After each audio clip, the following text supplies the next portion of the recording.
இதே தாங்க நாங்கள் சவுத் ஆஃப்ரிக்காவில் பண்ணோம். ஹார்திக்கிட்ட இருக்கிற ரெஸ்பான்சிபிலிட்டி பவுலிங்கில் நியூ பாலில் இருக்கும்போது எங்களுக்கு வேற என்ன கவலை, எக்ஸ்ட்ரா ஸ்பின்னர் வச்சு போட்டு தள்ளிட்டு போயிட்டே இருக்க வேண்டியதா அப்படின்னு சொல்லிட்டு இந்த எஸ்கே என்ன ஆகாயம் ரொம்ப பெருமையாக தன்னுடைய டீமை பற்றி பேசுனது அந்த வீடியோ பார்க்க போகிறோம். Boys and girls members sky from Bala the energy after we won the toss set the benchmark அப்படின்னு சொல்கிறார். அதாவது நாங்கள் டாஸை ஜெயிச்ச உடனே வந்துட்டு உள்ளுக்குள்ளே வந்தோம் பார்த்தீங்களா, அந்த ஒரு எனர்ஜியோட அதுதான் வந்து ஒரு பெஞ்ச் மார்க்கை செட் பண்ணிச்சுங்க. ரொம்ப சூப்பராக இருந்துச்சு. டாஸை ஜெயிச்சுட்டா வாழா மாப்பிள்ள வாழைப்பழ தோப்புலன்னு சொல்லி உள்ளே போனோம். நாங்கள் bowlers had plans executed and the way we batted was icing on the cake அப்படின்றார். அதாவது பவுலர்ஸ் எல்லார்ட்டையும் பார்த்தீங்கன்னா சரியான ஒரு திட்டமிடுதல் இருந்துச்சு. அதை சரியாக வந்துட்டு வழிவகுத்து எக்ஸிக்யூட்டும் பண்ணாங்க.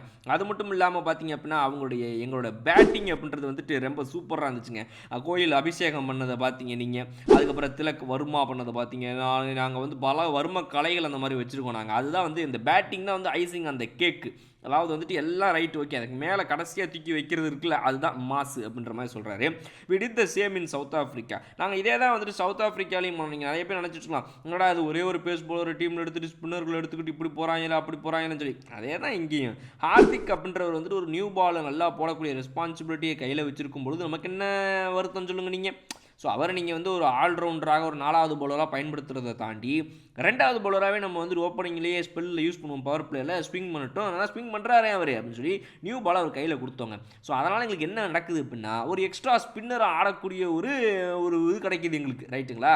ஸோ வருணோட ப்ரிப்பரேஷனை பொறுத்த வரைக்கும் பார்த்தீங்க அப்படின்னா ஆன் பாயிண்ட்.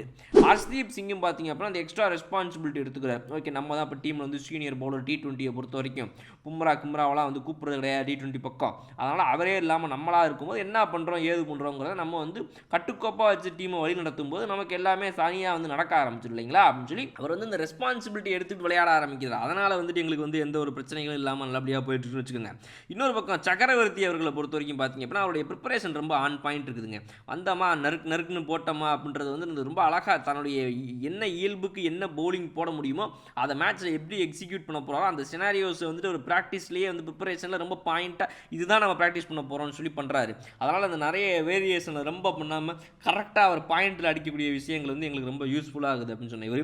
அடுத்து என்ன சொல்கிறாப்புல அப்படின்னா, there is a lot of freedom given, we want to play a bit different. அதாவது வந்துட்டு பிளேயர்ஸை பொறுத்த வரைக்கும் எதனாலங்க இப்படிலாம் வந்து ஒரு வித்தியாசமான பேட்டிங் ஸ்டைலில் விளாடுறது எல்லாருமே வந்து அவங்களுடைய அப்ரோச்சே வந்து ரொம்ப வந்து ஓப்பனாக இருக்குது எப்படின்னு கேட்டதுக்கு நாங்கள் வந்து நிறைய வந்து அவங்களுக்கு வந்து இது கொடுத்துட்டோங்க. நாங்கள் அதை என்னது ஃப்ரீடம், இண்டிபெண்ட்டாக நீங்கள் என்ன வேணால் யோசிங்க, என்ன பண்ணணும் உனக்கு சொல்லு, ஃப்ரீயாக விளாடணுமா விளாடு, அடி போட்டு விளாசு அப்படின்னு சொல்லி விட்டாச்சு எல்லார்ட்டையுமே நம்ம. அதனால் நாங்கள் கொஞ்சம் வித்தியாசமாக விளையாட முயற்சி பண்ணிக்கிட்டு இருக்கோம். இதுதான் எங்களுடைய முக்கியமான விஷயம் அப்படின்னு சொன்ன இவர்கிட்ட.